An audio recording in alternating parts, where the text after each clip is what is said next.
Hey, it's Aaron. Let's get right into this video because we have an issue here. According to a survey at the beginning of 2019, only 39% of Americans are able to pay for a $1,000 emergency. This means over 60% of adults don't have enough money saved to cover an accident, so most of them will need to borrow some cash to pay for it. But don't worry if you're one of them. In this video, I'm gonna show you 3 tricks to saving an emergency fund really fast. In just a couple of months, you'll save enough money to not worry about it. And for those of you who stick with me, I'll share an extra money tip at the end of this video. Let's get into it. If you want to learn more about personal finance and the mindset of the rich, make sure to subscribe to my channel and hit that bell notification to not miss any new releases. New videos drop each week. The first trick is don't buy things right now. I mean, if you're picking things up at the mall or if you're shopping online, don't do it right then and there. Instead, buy it tomorrow. Just wait 24 hours and then buy it. Doing this, you're just cutting back on impulse purchases, because most of the time you won't need the thing tomorrow. Let's see how it works. Many studies have shown that shopping actually causes a release of dopamine in our brain that brings us a sensation of happiness. But if you go deeper down the rabbit hole, you'll figure out that the dopamine hit doesn't happen after buying an item. It actually comes from the expectation of buying the item itself. This means buying something won't necessarily give you the feeling that you're looking for, and you can basically get the same excitement from shopping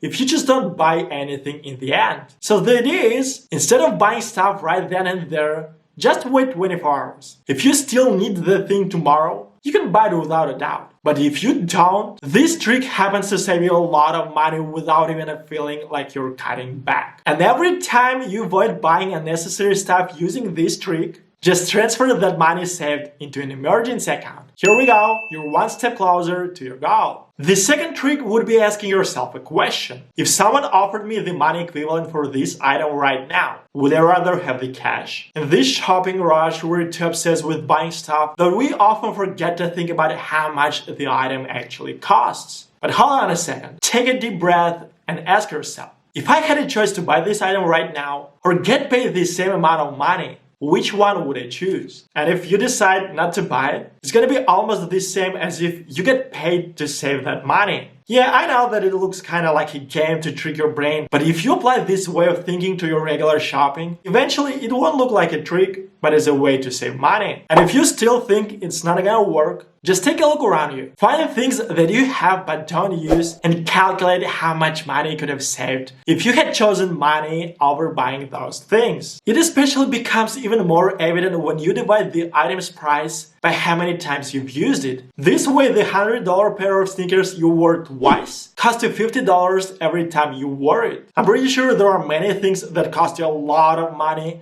when you look at them in terms of how much you've paid for one use. So what you want to do now is start thinking whether or not you choose the cash or how much this item would cost you per one use. And then send every saved dollar into your emergency account. The third trick to saving money fast is ask yourself, how many hours will I have to work to pay for it? This way, if you make $20 an hour and you're gonna spend $20 on tomorrow's lunch break, the lunch will literally cost you an additional hour of work just to pay for it. Or if you're gonna buy the newest iPhone, it will take you about 7-9-hour work days to get it. Imagine, you'll literally spend the whole week without a weekend working to get the phone. Not to buy food, not to pay for your bills, but just for the iPhone. Just think, our life is such a limited resource. In the first place, we shouldn't waste our life working to get things that don't bring us long-term value. So, if you don't care about your money that much, then start thinking about spending in terms of how many hours of your life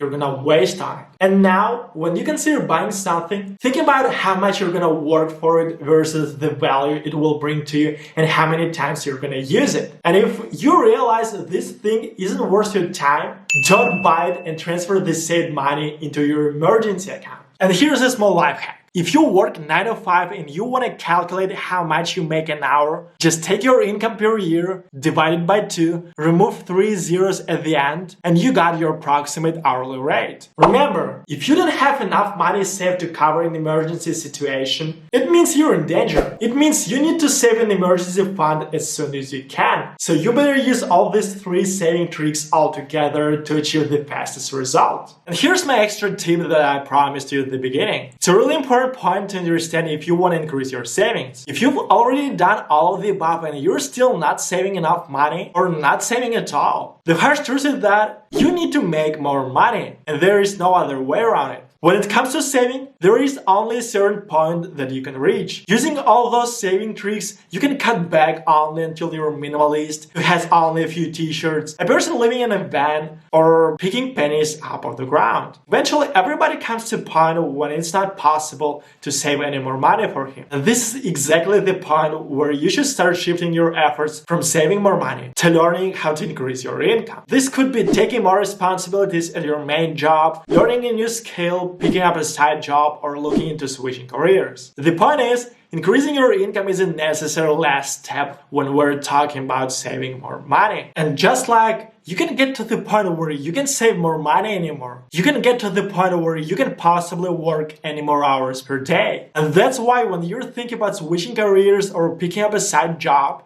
you better think about choosing something scalable, something that could grow without a huge time input down the road. Start thinking about something that pays you out for the results, but not for how many hours you work. This could be sales, affiliate marketing, or your own online business. I believe if you stick to these tricks and to my final recommendation, you'll be able to save a lot of money down the road, and not only for your emergency funds. With all that being said, I hope you guys enjoyed this video. Don't forget to press the like button, hit that subscribe button, and hit the bell notification. And also, let me know what other tricks you've successfully applied to save money in the comments below.